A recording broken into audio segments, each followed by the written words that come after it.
जय हिंद दोस्तों, मैं कुणाल आपका स्वागत करता हूँ। ये हमारे एथिक्स के सीरीज का 38वां वीडियो है और आज का टॉपिक है भावनात्मक बुद्धिमत्ता का प्रशिक्षण, यानी कि इमोशनल इंटेलिजेंस का हम लोग आज ट्रेनिंग के संबंध में अध्ययन करेंगे कि इमोशनल इंटेलिजेंस को ट्रेनिंग के माध्यम से कैसे आपके अंदर विकसित किया जा सकता है या दूसरों के अंदर विकसित किया जा सकता है। तो सबसे पहले हम समझते हैं कि इमोशनल इंटेलिजेंस, इसको इस टॉपिक को और थोड़ा सा खुलासा करते हैं। इमोशनल इंटेलिजेंस जिसमें इमोशंस और इंटेलिजेंस दोनों शामिल होता है, आपके अंदर विकसित करना है या सिखाना है आपको या दूसरे को सीखना है, तो ये कैसे विकसित किया जा सकता है? तो इसको ट्रेनिंग के माध्यम से, लर्निंग के माध्यम से, प्रैक्टिस के माध्यम से सीखा जा सकता है। तो मैं यहाँ पर ट्रेनिंग लिया हूँ, यानी कि प्रशिक्षण के माध्यम से भावनात्मक बुद्धिमत्ता को सीखा जा सकता है। इसके अलावा ये शब्द भी समानार्थी ही है, ठीक है। तो ये हमारे सिलेबस का हिस्सा नहीं है कि इमोशनल इंटेलिजेंस की ट्रेनिंग कैसे दी जा सकती है, लेकिन अगर हम लोग अनसॉल्व पेपर को उठाकर देखते हैं, यानी प्रीवियस ईयर के पेपर को उठाकर देखते हैं, तो वहां पर हम पाते हैं कि एप्टीट्यूड, एटीट्यूड, एथिक्स और वैल्यूज के संबंध में प्रश्न पूछे गए हैं कि आपके अंदर इसको कैसे विकसित किया जा सकता है। इससे प्रश्न पूछे जा चुके हैं, तो बहुत ज्यादा संभावना बनती है कि इमोशनल इंटेलिजेंस से भी प्रश्न पूछे जा सकते हैं कि किसी व्यक्ति के अंदर कैसे इमोशनल इंटेलिजेंस डेवलप किया जा सकता है या स्वयं आपके अंदर इमोशनल इंटेलिजेंस कैसे विकसित किया जा सकता है। तो ये थोड़ा सा इंपॉर्टेंट हो जाता है लाइफ को लेकर और एग्जाम को लेकर, यानी कि परीक्षा और जीवन को लेकर इमोशनल इंटेलिजेंस बहुत महत्वपूर्ण हो जाता है। इमोशनल इंटेलिजेंस अगर आप विकसित करते हैं, देखते हैं, थोड़ा थोड़ा इसकी ट्रेनिंग लेते हैं या अपने अंदर डेवलप करते हैं, तो समय के साथ आपके व्यवहार में परिवर्तन आएगा। कुछ साल पहले और उसके बाद के समय में आप देखेंगे कि बहुत सारा डिफरेंस नजर आएगा। आपके अंदर पॉजिटिव साइड डेवलप होता चला जाएगा अगर ईआई को अगर डेवलप कर लेते हैं तो आपके अंदर, मैंने 3 लेक्चर करा रखा है इमोशनल इंटेलिजेंस से संबंध में, तो आपके अंदर क्यूरियोसिटी जगेगी कि अरे भाई, ये इमोशनल इंटेलिजेंस कैसे मैं विकसित करूं। तो ये आपके अंदर तो पैदा हो चुका होगा 3 लेक्चर के बाद। तो आज हम लोग उसी के संबंध में अध्ययन करेंगे। एक मैंने बताया था कि डेनियल गोलमैन की बुक्स आती है इमोशनल इंटेलिजेंस के संबंध में, जो कि 1995 में आती है। ये जो डेनियल गोलमैन है, यूएसए के रहने वाले हैं और कैलिफोर्निया में रहते हैं। ये साइंस जर्नलिस्ट होते हैं तथा साइकोलॉजी तथा बिहेवियर साइंस के बारे में इन्होंने बहुत कुछ लिखा है। ये लर्निंग के संबंध में 2 बातें ये कहते हैं कि जो इमोशनल इंटेलिजेंस है, ये एक प्रकार की योग्यता है, इसे सीखी जा सकती है। ये थोड़ी बहुत जन्मजात मान के चल सकते हैं, क्योंकि जैसे एटीट्यूड, एप्टीट्यूड, एथिक्स, वैल्यू, थोड़ी बहुत तो मतलब कि जो भी रहता है जन्मजात, थोड़ा मात्रा में तो रहेगा ही रहेगा। लेकिन अगर आपके अंदर इमोशनल इंटेलिजेंस नहीं है तो आपको सिखाया जा सकता है। ये थोड़ी बहुत मात्रा जन्मजात आती है, बट इसको ट्रेनिंग के माध्यम से, लर्निंग के माध्यम से सीखा जा सकता है। अगर आप लोग अपने आसपास के लोगों को देखेंगे, कुछ लोग बहुत ज्यादा इमोशनल होते हैं, कुछ लोग बहुत ज्यादा स्ट्रांग होते हैं। कुछ लोग इतने इमोशनल होते हैं कि छोटी छोटी बात पर रोने लगते हैं, तो कुछ लोग इतने स्ट्रांग होते हैं कि बड़ी बात होने के बाद भी उनके चेहरे पर सिकन नहीं आती, उनके अंदर कोई घबराहट पैदा नहीं होता। तो ये सारा डिफरेंस कहाँ से आता है? ये सारा डिफरेंस इमोशंस और इंटेलिजेंस की वजह से आता है। जिसके अंदर इमोशंस ज्यादा होगा इमोशनल हो जाएगा, इंटेलिजेंस ज्यादा होगा वो थोड़ा सा स्ट्रांग होता चला जाएगा। लेकिन जो दोनों होगा तो दोनों को संतुलित करके आगे बढ़ेगा। यानी कि ये देखेंगे किसी व्यक्ति का जो चरित्र है, इमोशनल है या इंटेलिजेंस है, ये अनुपात पर डिपेंड करता है, समय और परिस्थिति और घटनाओं के आधार पर डिपेंड करता है। जैसे कि कोई भोजन है, किसी भोजन में तेल मसाले की थोड़ी ज्यादा मात्रा की जरूरत होती है, किसी में सादा बनाया जाता है। उसी प्रकार जो इमोशन और जो इंटेलिजेंस है, समय के समय परिस्थिति के अनुसार, घटनाओं के अनुसार घटते बढ़ती रहती है, 50-50 के अनुपात में नहीं होता है। तो ये समय परिस्थिति घटनाओं के अनुसार बदलते रहती है। जैसे भोजन में नमक की मात्रा, तेल की मात्रा या मसाले की मात्रा अप डाउन होते रहती है, तो उसी प्रकार व्यक्ति में भी इमोशंस और इंटेलिजेंस की मात्रा समय, परिस्थिति और घटनाओं के अनुरूप बदलते रहती है। ये अनुपात में हमारे अंदर मौजूद होती है। आगे देखते हैं।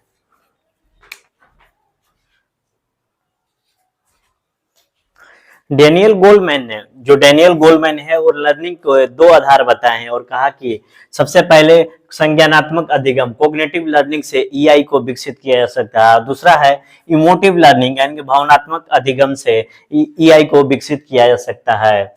अगर संज्ञानात्मक अधिगम की बात करें तो ज्ञान देकर, समझाकर, आपके अंदर स्थिति पैदा करके इमोशनल इंटेलिजेंस पैदा किया जा सकता है। आपको सिखाकर, बताकर आपके अंदर इमोशनल इंटेलिजेंस पैदा किया जा सकता है और विचारों को दुरुस्त करके आपके अंदर इमोशनल इंटेलिजेंस पैदा किया जा सकता है। और ये जो इमोशनल इंटेलिजेंस होगा ये सचेतन मन की क्रिया होगी, यानी कि कॉन्शियस माइंड की पर ज्यादा असर करेगा, यानी कि तुरंत प्रभाव उत्पन्न करेगा। जैसे हम लोग अपने ब्रेन को कॉन्शियस, सबकॉन्शियस और अनकॉन्शियस माइंड में डिवीजन करते हैं, तो ये कॉन्शियस माइंड को डायरेक्ट आपको अफेक्ट करेगा और एआई डेवलप करेगा, इसका तुरंत प्रभाव हमको नजर आता है। वहीं पर अगर भावनात्मक अधिगम की बात करें तो इसमें केवल ज्ञान ही नहीं, भावना पर भी काम करना पड़ता है। यहाँ केवल ज्ञान पर काम करना पड़ा तो भावनात्मक अधिगम में भावना पर काम करना पड़ेगा। यह सबसे ज्यादा प्रभावशाली एवं कठिन माध्यम है, यानी कि भावनात्मक तरीका अपनाना है तो ज्ञान का तो सहारा लेना पड़ेगा, विचारों का तो सहारा लेना पड़ेगा भावनाओं को विकसित करने के लिए।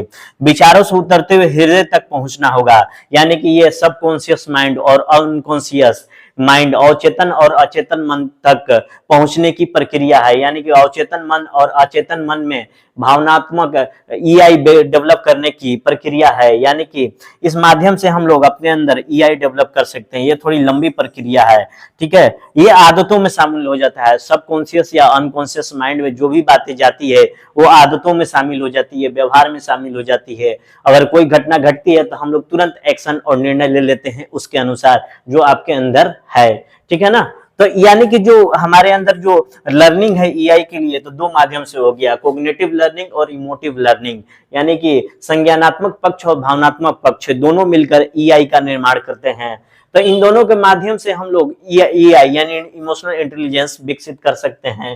पहले में था ज्ञान देकर, दूसरे में भावनाओं पर काम करके। तो यही तो होता है ईआई कि ये इंटेलिजेंस और इमोशंस दोनों को अगर मिला देते हैं तो इमोशनल इंटेलिजेंस हो जाता है। तो इन दोनों पर काम करके, इन दोनों को सीख करके हम लोग ईआई डेवलप कर सकते हैं। यही डैनियल गोलमैन ने ईआई के लर्निंग के संबंध में दो आधार बताया है, ठीक है। एक और दो दोनों को मिलाएंगे तो इमोशनल इंटेलिजेंस हो जाता है।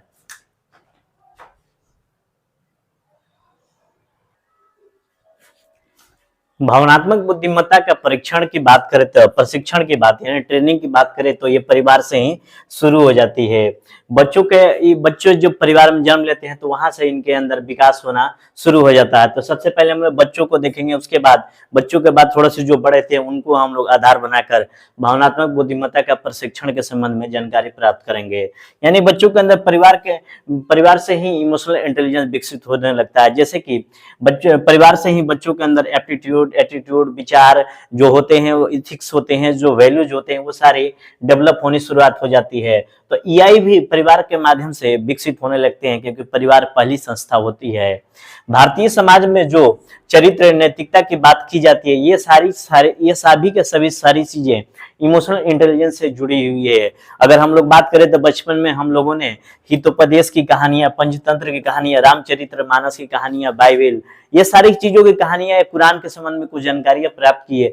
तो सारे के सारे ये चरित्र और नैतिकता की बात करते हैं। तो ये सभी ईआई की बात करते हुए हमें नजर आएंगे। यानी कि नैतिक शिक्षा दी जाने का प्रयास जो है, इमोशनल इंटेलिजेंस को प्रवेश कराने का प्रयास किया जाता है। हम लोगों को मालूम नहीं है था, लेकिन अब हम लोग पढ़ने लगे हैं तो हमको मालूम चला कि ये जो इनके माध्यम से जो नैतिक शिक्षा दी जा रही है वो इमोशनल इंटेलिजेंस ही है। क्योंकि हम लोगों को इन कहानियों में अलग अलग सिचुएशन नजर आते हैं और इन सिचुएशनों पर जो कैरेक्टर होते हैं अलग अलग फैसले लेते हैं जो जीवन के लिए बेहतर है। तो इमोशनल इंटेलिजेंस भी हमें जीवन को बेहतर बनाने का तरीका सिखाता है, जीवन में कैसे बेहतर फैसला ले। तो ये सारा का सारा जो भी है भारतीय परिवार में, भारतीय समाज में चरित्र और नैतिकता की बात की जाती है, वो सारा का सारा इमोशनल इंटेलिजेंस ही है। अगर बात करें तो इसकी शुरुआत घर परिवार से शुरू हो जाती है।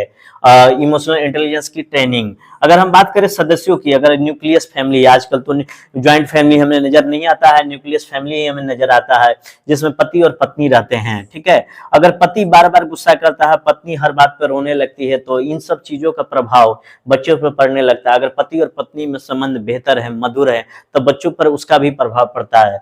अगर पति पत्नी में संबंध मधुर नहीं है, तो बच्चे के ऊपर प्रभाव पड़ता है और बच्चा इमोशनली वीक हो जाता है, विचारों को स्तर पर कमजोर होने लगता है।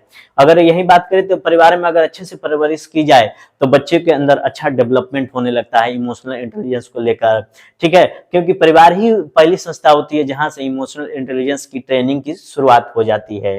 तो ये रहा परिवार छोटे बच्चों के लिए। उसके बाद जब थोड़े से और बड़े बच्चे होते हैं तो शैक्षणिक संस्थानों में जाते हैं, तो वहां देखते हैं कि शैक्षणिक संस्थानों में इमोशनल इंटेलिजेंस की ट्रेनिंग कैसे दी जाती है।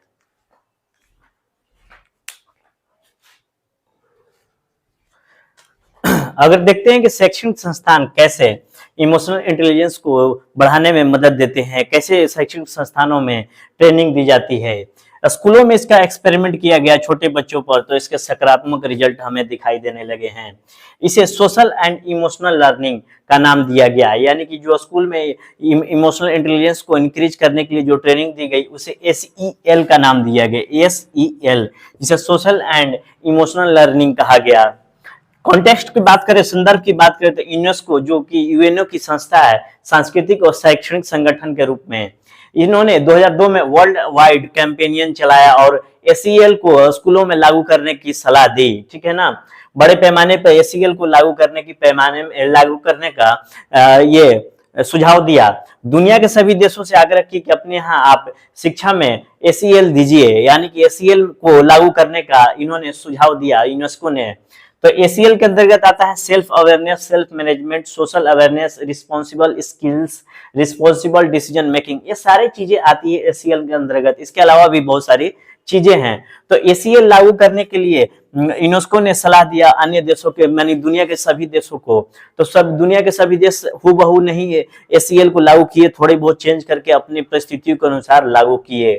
तो ACL का मुख्य उद्देश्य था कि केवल नौकरी के करने लायक आपको नहीं बनाना, नौकरी भी जरूरी है, केवल नौकरी करने लायक नहीं बनाना, इसके अलावा जीवन में सफलता प्राप्त करनी हो। जीवन में सफलता प्राप्त करने के लिए ACL बहुत जरूरी है। आप नौकरी पाकर जीवन में सफलता नहीं प्राप्त कर सकते हैं जब तक कि आपके अंदर इमोशनल मैनेजमेंट नहीं है। तो यानी कि इसका उद्देश्य नौकरी के साथ साथ जीवन में सफलता प्राप्त करना भी था, ACL का मुख्य उद्देश्य था। तो शैक्षणिक संस्थानों में ACL को लागू करने के लिए क्या किया गया वो समझिए कि प्रारंभिक कक्षाओं में चित्रों के माध्यम से चीजों को समझाया गया, वीडियो के माध्यम से चीजें दिखाई दी, तो बच्चों में लर्निंग कैपेसिटी में वृद्धि होने लगी। यानी कि आप देखेंगे छोटे बच्चों के जो बुक्स होते हैं पिक्टोरियल फॉर्म में होते हैं, चित्रात्मक रूप में होते हैं, ताजमहल का फोटो है, आंख का फोटो है, नाक का फोटो है, इस तरह से मतलब वो चीजों को समझना शुरुआत कर देता है चित्रों के माध्यम से। हमारा माइंड भी पिक्टोरियल फॉर्म में चीजों को ग्रहण करता है, मुद्राओं के माध्यम से समझने लगता है, मुद्राओं के माध्यम से एजुकेशन दी जाती है। तो बच्चों में देखा गया कि एजुकेशन के दौरान उनकी जो डिसिप्लिनरी एक्शन है बहुत तेजी से वृद्धि हो रहा है, अनुशासन उनके अंदर बढ़ रहा है, कंसंट्रेशन एकाग्रता में वृद्धि हो रही है, दुर्व्यवहार कम हो रहे हैं, अच्छे नंबर आ रहे हैं और इसके सकारात्मक रिजल्ट आ रहे हैं। प्रारंभिक कक्षाओं में चित्रों के माध्यम से, वीडियो के माध्यम से मुद्राओं को समझाने का प्रयास किया जा रहा है। अगर बात करें गैर भाषिक संकेत का प्रयोग किया जा रहा है दूसरे माध्यम में, नॉन लिंग्विस्टिक सिग्नल, यानी कि एक गैर भाषिक संकेत को समझे तो हम लोग भाषा में कहते हैं कि पानी दो, तो ये भाषा के माध्यम से हो गया। लेकिन अगर हम लोग अपने चुल्लू को ऐसे कर लेते हैं इशारों के माध्यम से, तो ये भी समझ जाते हैं लोग सामने वाला कि ये पानी मांग रहा है। कोई बहरा है उसके पास भाषा नहीं, गूंगा है उसके पास भाषा नहीं है, तो वो कैसे बोलेगा, तो अपने इशारों के माध्यम से चुल्लू को ये ऐसे करेगा तो लोग समझेंगे कि ये पानी मांग रहा है। तो ये क्या हो रहा है, यानी कि संकेतों के माध्यम से ये चीजों को सिखाई जा रही है, यानी कि संकेत जो होते हैं भाषा का काम कर रहे हैं। दूसरे लोग, यानी कि जो संकेत होते हैं, संकेतों के माध्यम से अगर चीजों को समझाई जाए तो दूसरे लोगों के मन की स्थिति को समझना आसान हो जाएगा, यानी कि EI यही है, यानी कि EI प्रवेश कराने का प्रयास किया जा रहा है। नॉन लिंग्विस्टिक सिग्नल के माध्यम से बच्चों में, चित्रों के माध्यम से, वीडियो के माध्यम से, तो इसके सकारात्मक रिजल्ट सामने आए हैं। अब थोड़ा बड़ों के बीच में देखते हैं कि बड़े स्तर पे जब हम लोग शैक्षणिक संस्थानों में यानी कॉलेज में जाते हैं तो वहां क्या आपको सिखाया जा रहा है। बड़े बच्चों को शैक्षणिक संस्थान यानी कॉलेज में सिखाया जाता है कि तनाव और विवाद की स्थिति में क्या करना चाहिए, यानी कि इमोशनल मैनेजमेंट के संबंध में ये बताई जाती है कि तनाव और विवाद हो जाए तो क्या करना चाहिए। या ये धीरे धीरे ये चीजें बताई जाने लगती है तो हमारे अंदर जो हमारा जो इंटरनल मैकेनिज्म है ये सारी चीजें शामिल होने लगती है और हमारे अंदर ये धीरे धीरे व्यवहार के रूप में दिखाई देने लगते हैं, जिसके सकारात्मक रिजल्ट हमें आगे चल के दिखाई देने लगते हैं। यानी कि इंटरनल मैकेनिज्म में शामिल होकर व्यवहार में शामिल हो जाता है, जिसके सकारात्मक रिजल्ट होते हैं। अगर बच्चों की बात करें, बचपन में इनको अभिव्यक्ति की आजादी दी जाए, बच्चों को हम लोग डांट देते हैं चुप रहो बैठो, नहीं, अभिव्यक्ति की आजादी दी जाए तो इनको नकारात्मक और सकारात्मक पहलुओं का अंदाजा लग जाएगा। अगर कोई गुस्सा कर रहा है तो उसके सकारात्मक और नकारात्मक रिजल्ट के बारे में भी हमें जानकारी प्राप्त हो जाती है। यानी कि जब हम बोलेंगे तो अगर हमारे अंदर गुस्सा है तो आपस में झगड़ेंगे तो वो चीजों को समझना शुरू कर देते हैं कि अच्छा झगड़ा करेंगे तो ये नुकसान होगा, तो वहां से वो झगड़ा को मैनेज करना सीखने लगते हैं। यानी कि बोलने से परिणाम हमारे सामने आने लगता है, समझ पैदा होने लगती है कि हम लोग मैनेज कैसे करें। इसके अलावा देखेंगे कि बच्चों को सामाजिक संपर्क बढ़ाया जाता है, यानी कि पढ़ाई के अलावा इनको वृद्धाश्रम, अनाथ आश्रम या दूसरे स्कूलों में प्रवेश कराया जाता है, घुमाया जाता है, वाद विवाद प्रतियोगिता कराई जाती है, बहुत सारी गतिविधियां कराई जाती है, खेलकूद, वाद विवाद, चित्रकला प्रतियोगिता कराई जाती है, जिससे क्या होता है कि बच्चों में सोशल स्किल डेवलप होने लगता है और इसके साथ साथ इनके अंदर इमोशनल मैनेजमेंट का स्किल भी डेवलप होने लगता है। इमोशंस ऑटोमेटिक ढंग से संतुलित होने लगता है। इमोशंस हमारे अंदर ऑटोमेटिक सीखने की क्षमता बढ़ जाती है इमोशंस के प्रति, इमोशनल इंटेलिजेंस के प्रति। तो बच्चों में क्या होता है कि बच्चों में सीखना आसान होता है, सरल होता है, इनको प्रभावित करना आसान हो जाता है। अगर कोई बड़ा हो जाता है तो उनकी धारणाएं बन जाती है, ये इनकी धारणाएं सीमेंटेड हो जाती है, लेकिन जब बच्चे होते हैं उनको सिखाना आसान होता है, सरल होता है, इनको आसानी से प्रभावित किया जा सकता है।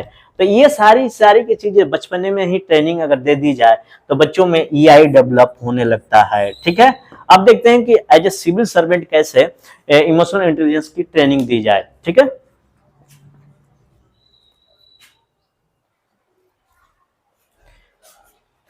सिविल सर्वेंट के रूप में इमोशनल इंटेलिजेंट, यानी कि सिविल सर्वेंट के अंदर इमोशनल इंटेलिजेंस होना बहुत जरूरी है। अगर नहीं है तो ये समस्या है, ये प्रॉब्लम है। अगर नहीं है तो इसके लिए क्या करना होगा, इसके लिए ट्रेनिंग लेनी पड़ेगी। इसके लिए सबसे पहले स्टेप में क्या करना होगा कि सबसे पहले आपको खुल के स्वीकार करना होगा कि मेरे अंदर इमोशनल इंटेलिजेंस यानी भावनात्मक बुद्धिमत्ता नहीं है। क्योंकि कुछ लोग सिविल सर्वेंट बनते ही वो गलतफहमी का शिकार हो जाते हैं कि मैं सर्वशक्तिमान हूँ, सर्वगुण संपन्न हूँ, दुनिया मुझे देखे और सीखे।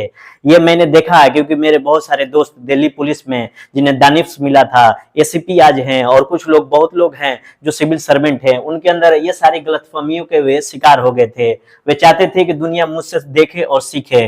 और कुछ लोग थोड़े बहुत पद मिल जाता है, प्रतिष्ठा मिल जाती है, तो वो लोग भी भूल जाते हैं कि सर्वशक्तिमान, सर्वगुण संपन्न है। लेकिन आपको सबसे ज्यादा सीखने की जरूरत है एज ए सिविल सर्वेंट, क्योंकि सिविल सर्वेंट के से बनने से पहले आप व्यक्ति थे, आपने एक एग्जामिनेशन पास किया, परीक्षा पास की और अपनी योग्यता सिद्ध की, तो आप सिविल सर्वेंट बन गए। यानी कि आपके अंदर योग्यता थी, अच्छाई नहीं थी।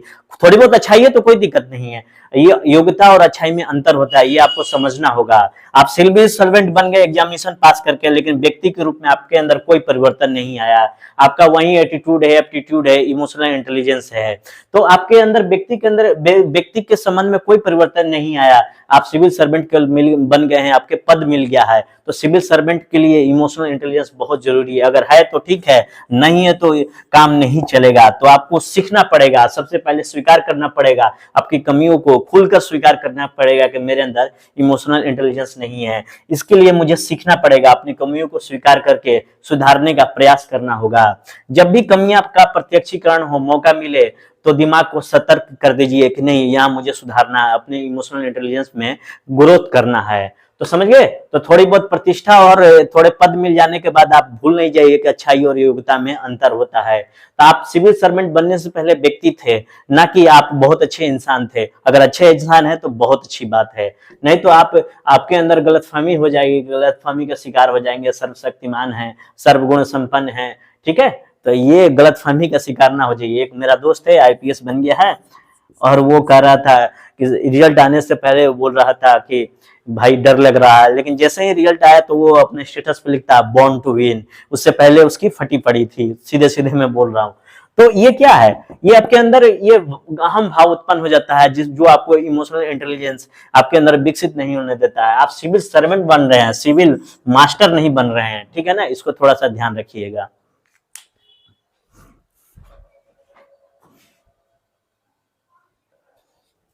सिविल सर्वेंट को और क्या देखना चाहिए कि अति उत्साह, उत्साह में कभी भी निर्णय न ले, नहीं तो बहुत ज्यादा गलत निर्णय हो जाते हैं।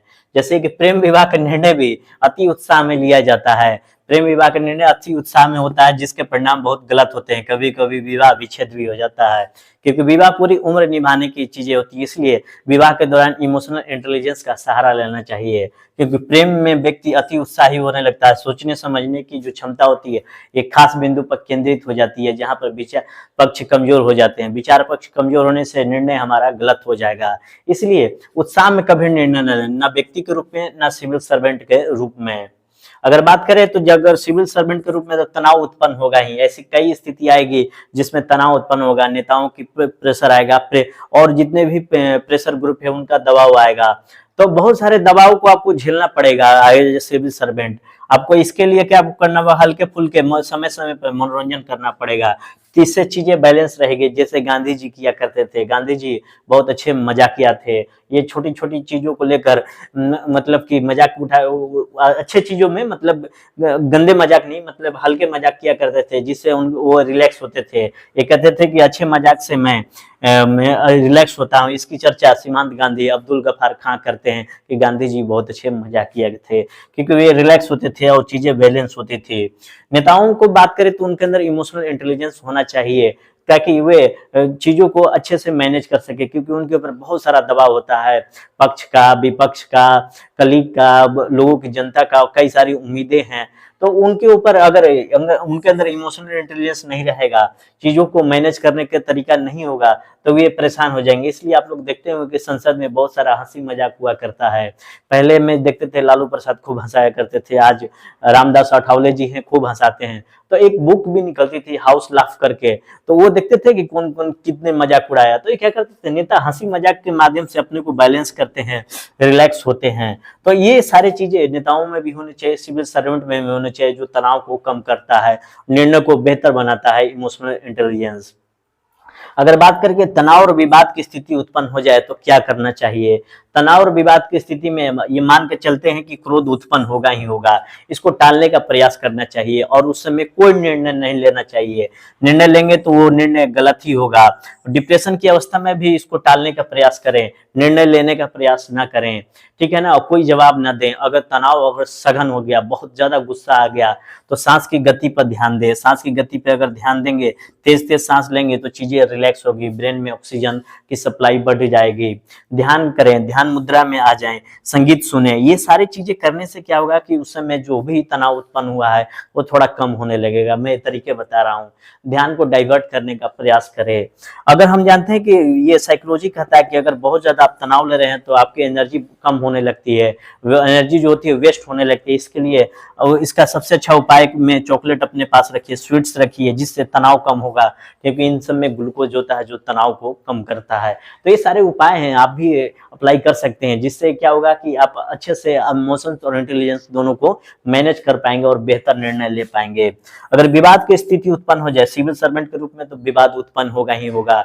आप किसी का काम किए तो वो आपके लिए अच्छा होगा, जिसका काम नहीं किया तो आपको गलत मान के ही चलेगा, आपको सही मानेगा नहीं, ठीक है। अब इस क्रम में क्या होगा कि अगर आप सिविल सर्वेंट के रूप में, कोई व्यक्ति आपके सिविल सर्वेंट के रूप में आप हैं, कोई व्यक्ति आपके पास आता है और जिससे विवाद हुआ था, अगर विवाद हुआ था तो पिछली बातों को आप छोड़ दीजिए, क्योंकि आप सिविल सर्वेंट हैं, तटस्थ होने चाहिए। पिछली बातों को छोड़ दीजिए, अतीत को, बातों को भूल जाइए, वर्तमान के मुद्दों पर ध्यान दीजिए, तभी चीजें सुलझेगी। अगर अपनी बात भी रखनी है तो सही तरीके से रखिए, चयन का बात करने का तरीका भी सही होना चाहिए। बात आप कर रहे हैं, बात जो है सामने वाला का बात है, जो वो कह रहा है, तो उसको धैर्यपूर्वक उसकी बात को सुनिए। ये नहीं कि आप फाइल पढ़ना शुरू कर दिए, ऐसा नहीं करना है। अगर कोई बात है जो दोनों के बीच में तनाव उत्पन्न कर रहा है या सामने वाले को उत्तेजित कर रहा है, तो उस बात को किनारे कर दीजिए और तर्क से समस्याओं को सॉल्यूशन दीजिए। वो उस तर्क को अपनाना चाहिए जो समस्याओं को हल करे, न कि समस्याओं को गंभीर बनाए। उसमें भाषा बहुत ज्यादा मायने रखती है। अगर किसी की बात को रिजेक्ट करना भी है तो भाषा के माध्यम से कहेंगे, ठीक है आप जो बातें कर रहे हैं अब मैं आपकी बातों को रिजेक्ट कर रहा हूं, लेकिन ये भी सही हो सकता है। इस तरह से भाषा का इस्तेमाल कीजिए, जिससे क्या होगा कि चीजें नॉर्मल हो जाएगी, चीजें गंभीर बनने से बजाय चीजें सरल होती चली जाएगी और विवाद खत्म होता चला जाएगा, तनाव खत्म होता चला जाएगा। तनाव के लिए ये होगा, विवाद के लिए भाषा का संयमित रखना होगा, दूसरों के विचारों को, भावनाओं को भी समझना होगा, उनको सम्मान देना पड़ेगा। तो ये दोनों चीजें करनी होगी। आगे देखते हैं। अब देखते हैं कि थोड़ा सा एक स्थिति है ए और बी के संबंध में। ए और बी के बीच में विवाद हो जाता है, तो इसके संबंध में क्या करना चाहिए विवाद को सुलझाने के लिए। तो आपको क्या करना है कि आप मान के चले कि मैं सही हूं, ये मान के चल रहा है कि मैं सही हूं, तो आपको क्या करना होगा, एक ए को बी के जगह रख के देखना चाहिए या बी को ए के जगह रख के देखना चाहिए, तो चीजें सुलझनी शुरू हो जाएगी, एक नया दृष्टिकोण मिलेगा, नया कोण मिलेगा। इससे क्या होगा, दूसरे की जगह पर खुद को रखकर देखने से एक नए तथ्य मिलेंगे और एक दूसरे के लिए थोड़ा सा सॉफ्ट कॉर्नर डेवलप होगा और विवाद सुलझने की स्थिति उत्पन्न हो जाएगी। समस्या का हल हम लोग ढूंढने लगेंगे और विवाद का हल हो जाएगा। दोनों कुछ सीमा तक एक दूसरे को सरेंडर करें, अपने विचारों को सरेंडर करें, तो विवाद सुलझ जाएगी, समाधान निकल जाएगा, दोनों के लिए संभव हो पाएगा समाधान निकलना। जैसे कि मान लिया हड़ताल हो गया, स्ट्राइक हो गया, स्ट्राइक हुआ तो जो स्ट्राइक कर रहा है और सरकार के अगेंस्ट में स्ट्राइक कर रहा है और 10 मांगों को लेकर स्ट्राइक कर रहा है कि हमारी मांगे पूरी की जाए, तो उसमें सरकार क्या करती है, 10 में से 2 मांगों को स्वीकार कर लेती है और दोनों के लिए फायदेमंद स्थिति होता है। हड़ताल करने वाले भी जानते हैं कि 10 के 10 मामले सुलझे नहीं स्वीकार करेगी सरकार, उसमें से 2 मामलों को ये हाईलाइट करके स्वीकार कर लेती है सरकार और विवाद सुलझ जाता है और हड़ताल निपट जाती है। तो एज ए सिविल सर्वेंट या नेता बनते हैं तो ये आपको माइंड में रखना होगा। तो विवाद को सुलझाना पड़ेगा। ये इसके लिए क्या करना होगा कि अगर बात बंद कर देंगे तो विवाद सुलझेगा नहीं, डायलॉग होते रहने चाहिए। जैसे कि भारत और पाकिस्तान में डायलॉग बंद है तो बहुत सारे विवाद अभी भी निपट नहीं पाए हैं।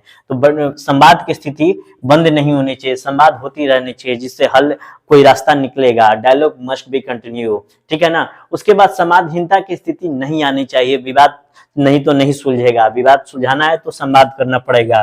और इसके अलावा क्या होगा कि सामने वाले को धैर्यपूर्वक सुनना पड़ेगा, उसके विचारों को समझना पड़ेगा, उसके इमोशंस को समझना पड़ेगा, तभी बहुत सारे बिंदु निकल पे आएंगे, समस्त बिंदु को हमारी समझ विकसित होगी, ठीक है ना। इमोशंस और थॉट को सही इस्तेमाल करके हम लोग विवाद को सुलझा लेंगे सामने वाला को समझकर। अगर मन में पहले से पूर्वाग्रह और दुराग्रह पाल कर रखेंगे तो विवाद नहीं सुलझेगा।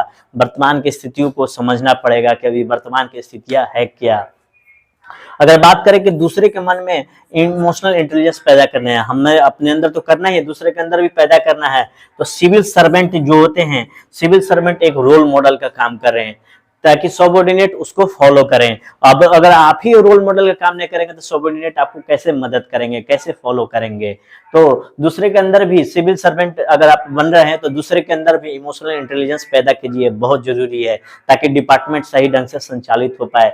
इसके लिए आपको रोल मॉडल का काम करना पड़ेगा। डिसिप्लिनरी एक्शन, आपको खुद डिसिप्लिन रहना होगा, समय पर ऑफिस आना पड़ेगा, सारे काम को अच्छे से संपादित करना पड़ेगा, अपने सबऑर्डिनेट को सम्मान पूर्वक बात करनी पड़ेगी, उनकी जरूरतों को समझना पड़ेगा, उनके व्यवहार को समझना पड़ेगा। एक रोल मॉडल के तौर पे आप अपने आप को विकसित कीजिए, तभी सबऑर्डिनेट आपको फॉलो करेंगे, अधीनस्थ फॉलो करेंगे।